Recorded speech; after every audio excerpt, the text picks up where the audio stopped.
traveling alone, as a woman, versus as a man. I remember the day it came up in the office, a casual lunchtime conversation that unexpectedly turned into a debate about travel, gender, and safety. At first it seemed like any other midweek chatter, the type of conversation folks drift into while microwaving leftovers in the break room. But by the time I carried my steaming container of pasta back to the communal table, I sensed tension hanging in the air. My coworker Valerie wore a troubled expression, absently stirring her coffee. Teresa, another colleague, leaned against the counter with her arms crossed. From the heaviness of their silence, I guessed something weighty had just been said. I took a seat, glancing from one to the other. "Everything okay?" I ventured. Valerie exhaled, nodding vaguely. "My son Liam. He's 20, just finished a semester abroad in Spain. He wants to backpack around Europe for a few weeks before coming home. I'm worried, and I know I shouldn't be, but I can't help it." Teresa gave her a sympathetic smile. "It's normal to worry about your kid. Traveling alone can be risky." She paused, looking at me, then back at Valerie. "But you know, if he's prepared and knows basic safety, he should be fine." Valerie gave a tight shrug. "That's just it. I'm not sure how prepared he is. Have I taught him everything he needs to know? My daughters, I drilled them thoroughly when they traveled. I warned them about pickpockets, about not walking alone at night, about how to keep an eye on their drinks at bars.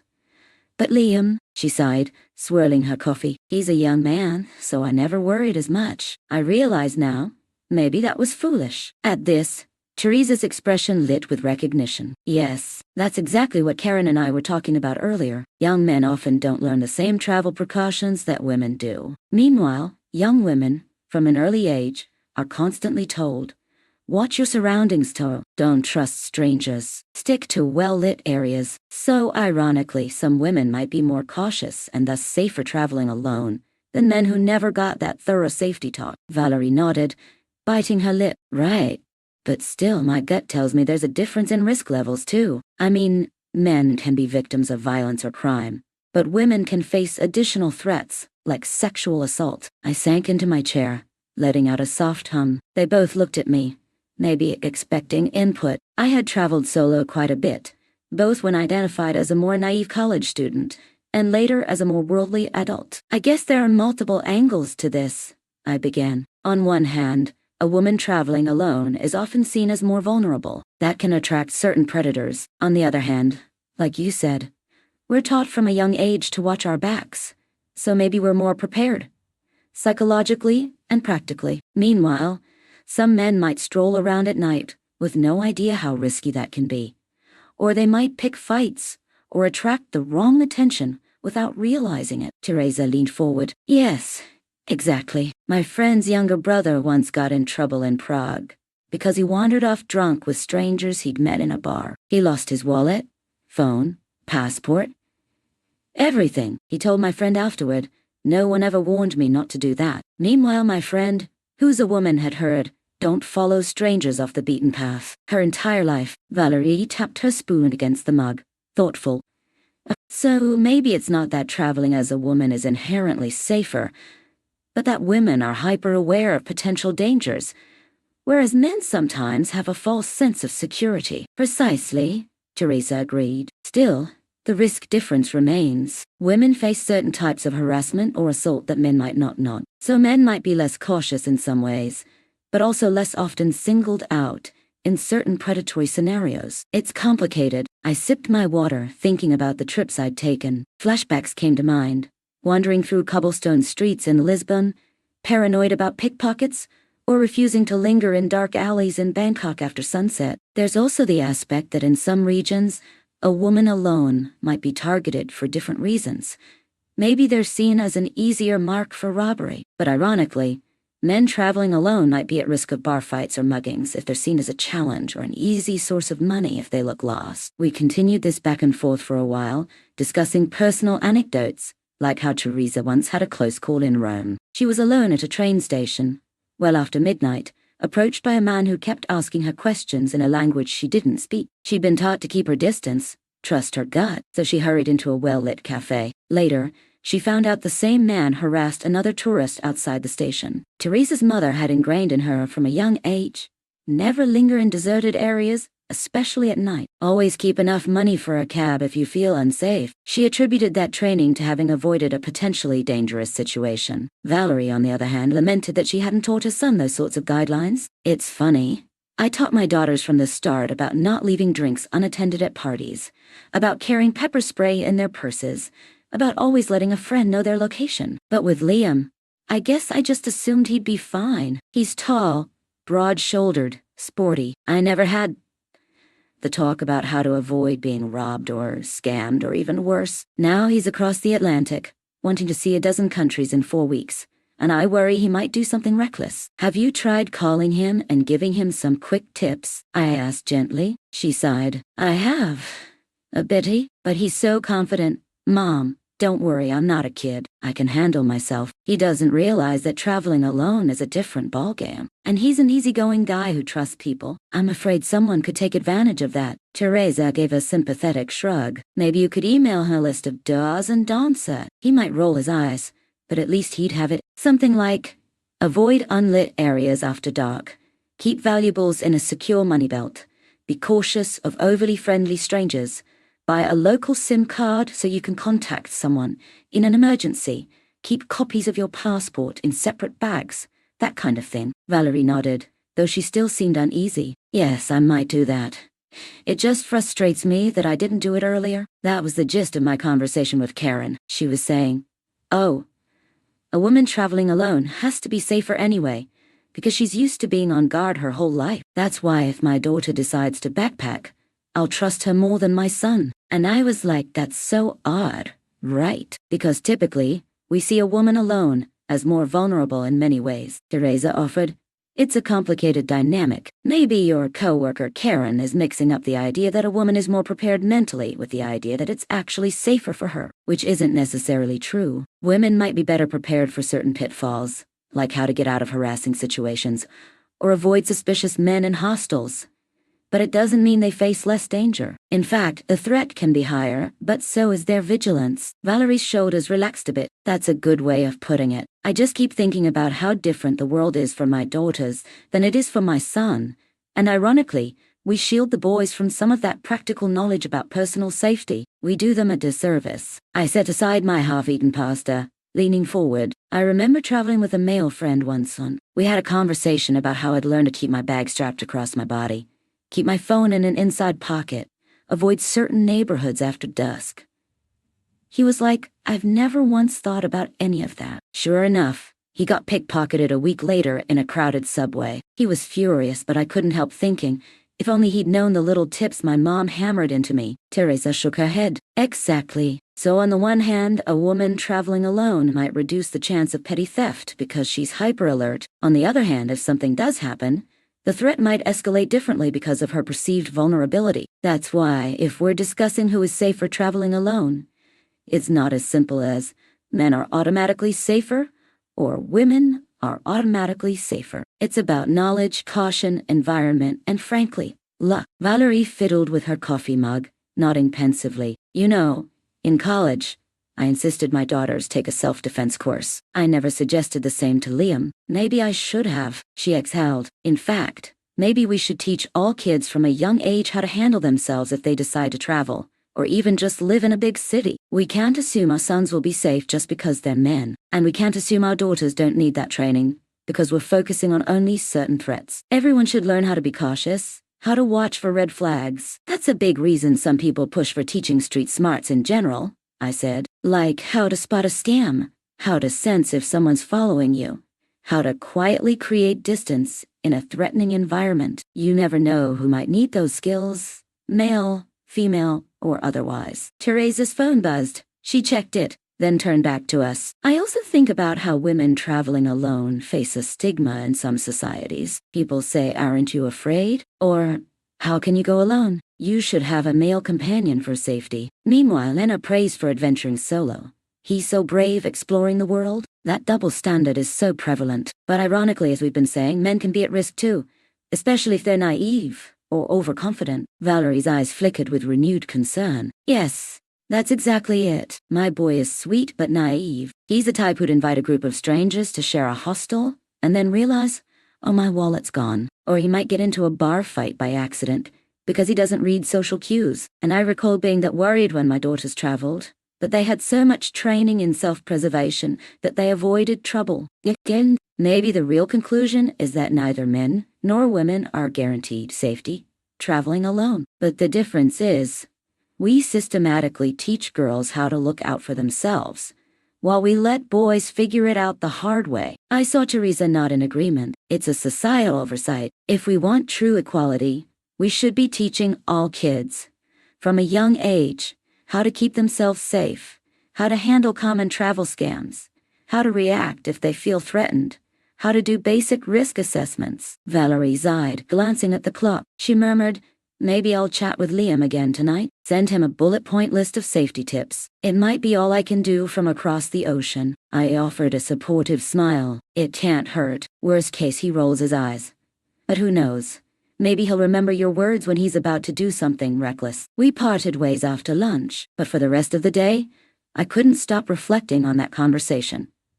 On how often we assume men traveling alone are in less danger, or how we focus our energies on telling young women to be careful, but rarely our sons. I recalled my own travels. In Chile, I was told never to wave my phone around on the street. In Istanbul, I was told not to accept unsolicited help from men who might lead me down an alley. In Amsterdam, I was told to be mindful of pickpockets near train stations. These warnings shaped my behavior, likely protected me from hazards. My male friends often got no such talk. Some got lucky, some not so lucky. A short while later, I found myself invited to a small farewell get-together for Liam, who'd flown back home after his European wanderings. Valerie hosted a casual dinner, eager to celebrate his safe return. Curious, I accepted the invitation. When I arrived at her cozy home, with potted plants on the porch and a warm glow from inside, Liam was recounting stories of his trip to a handful of us, perched on the living room sofa. He was tall,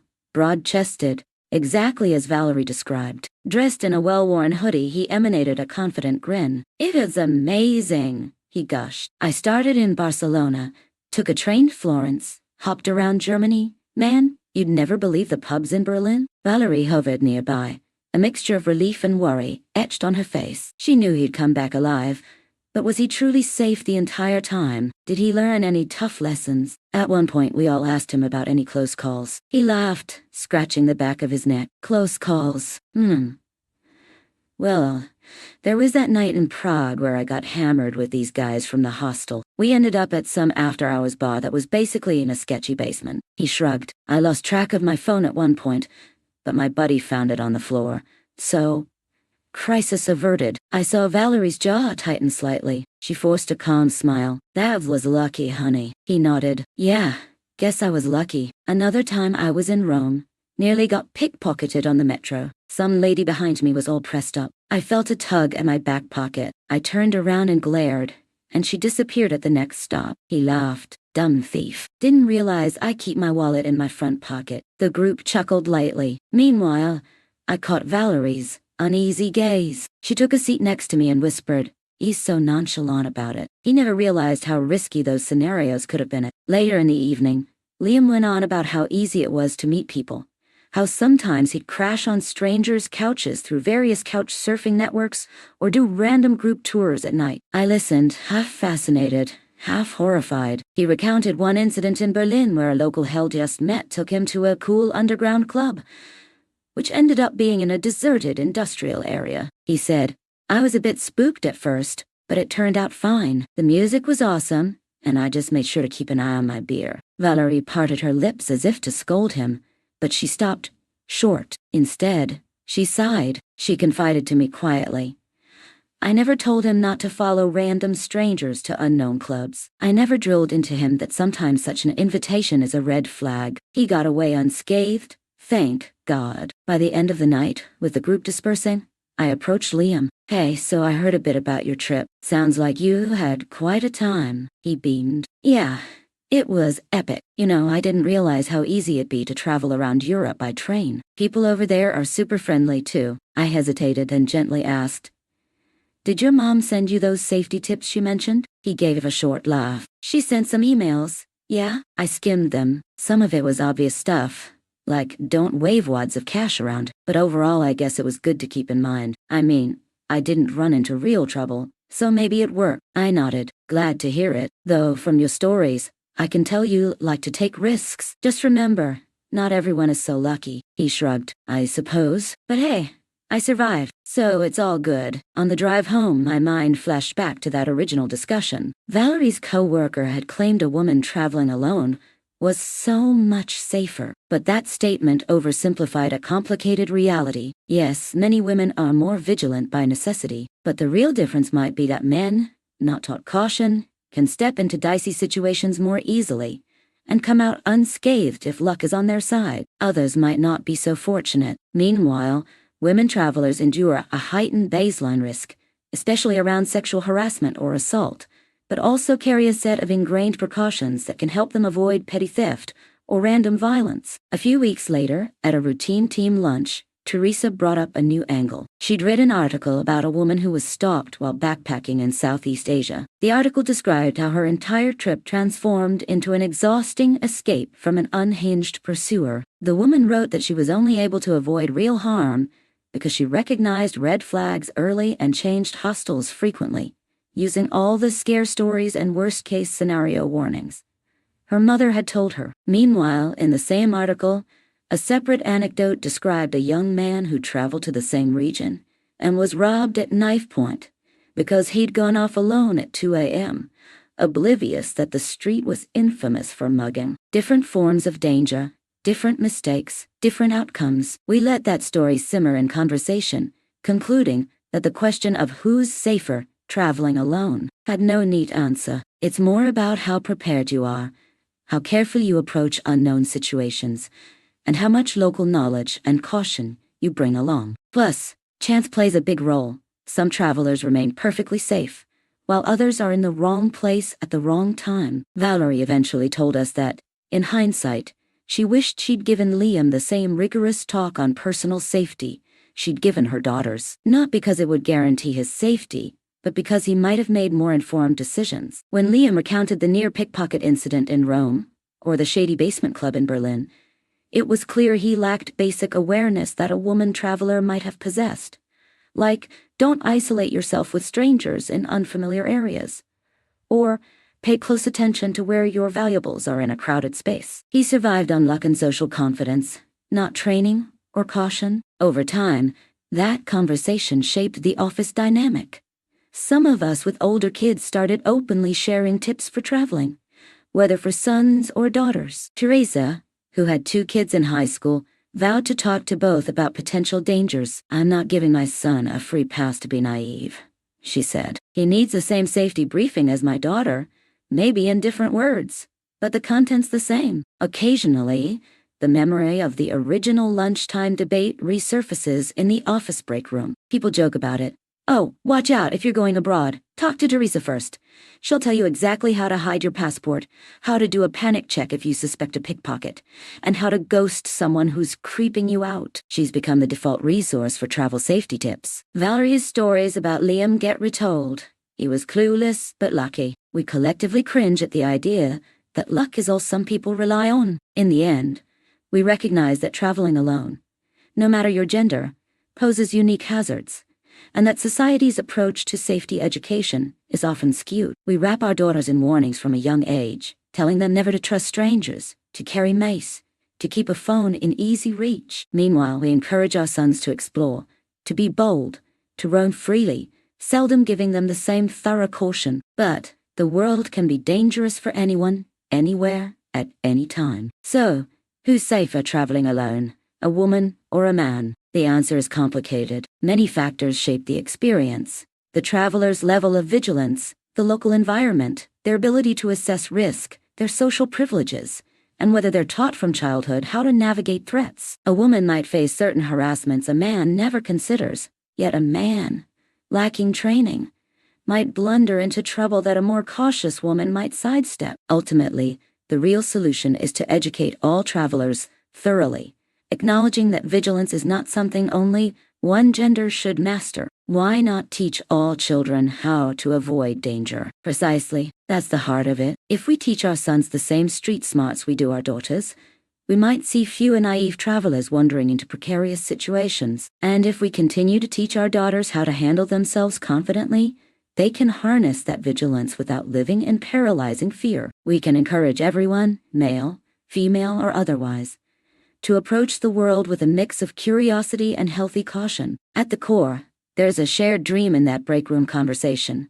A world where travelers of any gender can roam safely, armed with knowledge, where families don't have to worry so deeply about random violence or exploitation. We're not there yet, but maybe by challenging the old norms, by recognizing that men need those safety talks as much as women, we inch closer to a future where traveling alone is equally feasible for all. As for Valerie's son, Liam, he's now back in college, regaling friends with stories of his European escapades. When asked if he'd do anything differently next time, he admits, "Maybe I'd watch my surroundings a bit more. Mom was right. Some neighborhoods are trickier than I expected." And on his mother's living room wall, there's a map of Europe with tiny pushpins marking the cities he visited. Each pushpin is a reminder of the luck and whimsy of traveling alone.